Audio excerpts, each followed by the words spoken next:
আমরা টেন্সটা করতে গিয়ে আমরা যেই জিনিসটা করলাম সেটা হচ্ছে একদম ব্যতিক্রম, কোনো স্ট্রাকচারের আমরা ধারা কাছে গেলাম না। আমরা টেন্স কত প্রকার বললে আমরা সাধারণত জানি তিনটা, সেটা কি প্রেজেন্ট, পাস্ট, ফিউচার। আমরা এখন দেখলাম কি টেন্স আমাদের জন্য আসলে তিনটা, বাট সেটা কি ইনডেফিনিট, পারফেক্ট আর হচ্ছে কন্টিনিউয়াস। আর এখান থেকে আমরা বলেছি আমাদের টেন্স 12টা না 9টা, 3টে ইনডেফিনিট, 3টে পারফেক্ট আর 3টে কন্টিনিউয়াস, তাই না? ওকে, ইনডেফিনিট করতে গিয়ে আমরা দেখলাম যে ইনডেফিনিটের নিয়ম হচ্ছে একটা মাত্র ভার্ব থাকবে। কয়টা ভার্ব থাকবে? যেমন আই প্লে বল, আমি বল খেলি, এটাতে কয়টা ভার্ব আছে? একটা।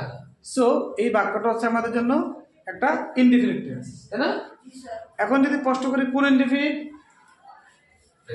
আই প্লে বল, এটা হচ্ছে প্রেজেন্ট ইনডেফিনিট। এটা যে প্রেজেন্ট ইনডেফিনিট আমরা কি বুঝলাম? ভার্বটা প্রেজেন্টে আছে, তাই আমরা বলতে পারলাম আই প্লে বল হচ্ছে প্রেজেন্ট ইনডেফিনিট। পরে দেখতে পাচ্ছি আই প্লেড বল, এটাও ইনডেফিনিট, কারণ একটা মাত্র ভার্ব আছে। প্রশ্ন হচ্ছে তাহলে কোন ইনডেফিনিট? পাস্ট ইনডেফিনিট, কারণ এখানে যে ভার্বটা আছে এটা পাস্ট ফর্মে আছে, তাই কথা ক্লিয়ার?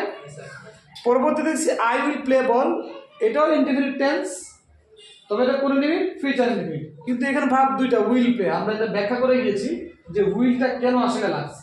আমরা আলোচনা করে দেখেছিলাম যে গো অর্থে যাওয়া হয়, ওয়েন্ট গিয়েছিলাম, আর গন যাবে। যদি এমন ধারণা হয় এটা ভুল, আসলে গন যাবে না, অর্থাৎ গো এর কোনো ফিউচার ফর্ম নাই, এটাকে বানাতে হয় উইল দিয়ে। অর্থাৎ যে কোনো ভার্বকে যদি ফিউচার করতে হয় আমাদের তার আগে একটা উইল দিয়ে, শেল দিয়েও করা যায়, আমরা শুধু উইলটাই মাথা রাখি। তাহলে যে কোনো ভার্বের আগে উইল দিয়ে ওই ভার্বটা আসলে কি হয়ে যায়? ফিউচার হয়ে যায়। তার মানে যে কোনো ভার্বের সাথে আমরা উইল দিলে এটা আসলে দুইটা শব্দ না, এটা একটা শব্দ, একটা ভার্ব, তাই না? Future form. তাহলে আই উইল প্লে বল এটা হচ্ছে একটা ইনডেফিনিট টেন্স এবং এটা ফিউচার ইনডেফিনিট। কথা কি? তাহলে তিনটা স্ট্রাকচার আমাদের একটা গল্প হয়ে গেল। ইনডেফিনিট গল্প কি একটা মাত্র ভার্ব থাকবে, তাই না? ফাইন। এরপর দেখলাম পারফেক্ট। পারফেক্টের নিয়ম আমরা দেখলাম, আমরা যখন একটা एग्जांपल দিলাম I have a car, I have a car লিখে যখন বললাম এটা কোন টেন্স, আমরা অনেকেই বলছি পারফেক্ট টেন্স, কারণ লাভ দিয়ে বলে দিয়েছি, কারণ হ্যাভ আছে, তাই না? যেমন আই হ্যাভ এ কার যখনই লিখছিলাম আমরা ম্যাক্সিমামকে অজান্তে বলে ফেলছি কি পারফেক্ট টেন্স, তাই না? যেমন আই হ্যাভ আ কার, এটাকে যদি আমরা বলি অনেকেই বলবে এটা পারফেক্ট টেন্স, কারণ এই হ্যাভ দেখে আমরা চোখ বন্ধ করে বলে ফেলতেছি পারফেক্ট টেন্স, কিন্তু না, এটা কি ইনডেফিনিট টেন্স। কারণ একটু আমরা জেনে এসেছি যে কোনো বাক্যে যদি একটি মাত্র ভাব থাকে তাহলে ওই বাক্যটা চোখ বন্ধ করে কোনো কারণ ছাড়া আমরা ইনডেফিনিট টেন্স বলবো। কথা ক্লিয়ার? ফাইন। তাহলে পারফেক্টের নিয়ম হচ্ছে টু হ্যাভ থাকতে হবে এবং একটা ভার্ব থাকতে হবে যেটা সবসময় ভিত্তিতে থাকে, ঠিক আছে? তাহলে আই হ্যাভ প্লেড বল, আমি বল খেলেছি, তাহলে এটা একটা পারফেক্ট টেন্স। কিভাবে বুঝতে পারলাম? যায় মনোযোগ দাও। কি বুঝতে পারলাম? টু হ্যাভ আছে এবং ভিত্তি আছে। টু হ্যাভ থাকলেই কি পারফেক্ট হয়ে যাবে? যেমন এটা হয় না, তাই না? তার মানে টু হ্যাভ থাকলেই পারফেক্ট হবে না, অবশ্যই তারপরে একটা ভার্ব থাকবে যেটা সবসময় ভিত্তি থাকবে। এই হচ্ছে ভিত্তির কাজ, যেটাকে সারা পাস্ট পার্টিসিপেল ফর্মও বলে থাকে। তাহলে আই হ্যাভ প্লেড বল এটা একটা পারফেক্ট টেন্স বুঝতে পারলাম। এখন যদি বলি কোন পারফেক্ট? Present perfect. কোন পারফেক্ট? কিভাবে বুঝতে পারলাম? কারণ টু হ্যাভটা প্রেজেন্টে আছে, তার মানে পারফেক্ট টেন্সে টু হ্যাভ থেকে দেখে বুঝতে পারবো আমরা এটা কোন পারফেক্ট। যদি টু হ্যাভ থাকে তাহলে প্রেজেন্ট পারফেক্ট, হ্যাজ থাকলে প্রেজেন্ট পারফেক্ট, আর হ্যাভের জায়গায় হ্যাড থাকলে পাস্ট পারফেক্ট, উইল হ্যাভ থাকলে ফিউচার পারফেক্ট। কথা ক্লিয়ার? তারপর পারফেক্ট নিয়ম হচ্ছে টু হ্যাভ থাকতে হবে, তারপরে ভার্বটা ভিতরে হতে হবে, তাই না?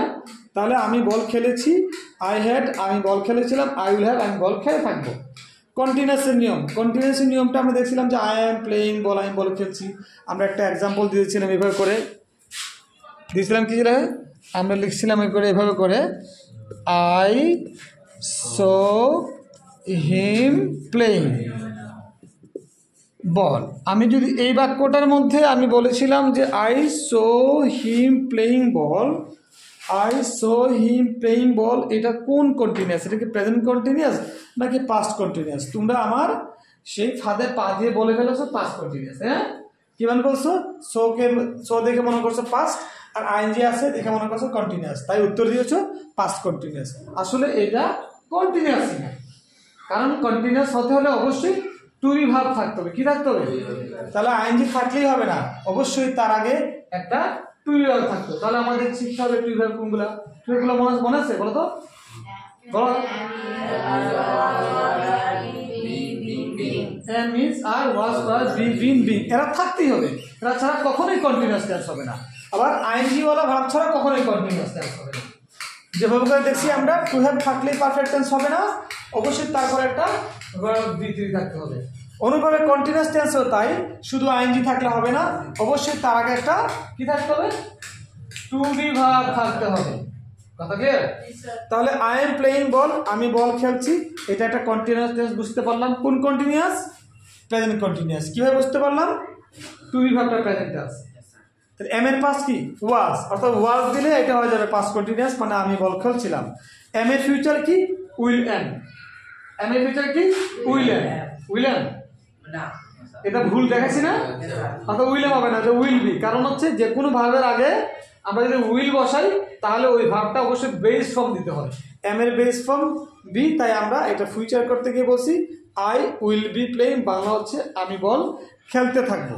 তাহলে এই 9টা টেন্স আমরা পাইলাম, বাকি 3টাও টেন্স আছে, এই 3টাও কিন্তু কন্টিনিউয়াস টেন্স, আমরা পরে অন্যদিন দেখবো আমরা এটা অন্য কেস, ঠিক আছে? এখন একটা বিষয় হচ্ছে কি এখানে, যে আমরা হোমওয়ার্ক হিসেবে করলাম যে আই ইন্টিগ্রেট টেন্সে কি করছি, আই প্লে বল লিখে পাশে ফুল টেন্সের নাম লিখেছি কি, প্রেজেন্ট ইনডিফিনিট টেন্স। তারপর ঠিক তার নিচে আমরা বাংলা লিখেছি আই প্লে বল, আমি বল খেলি।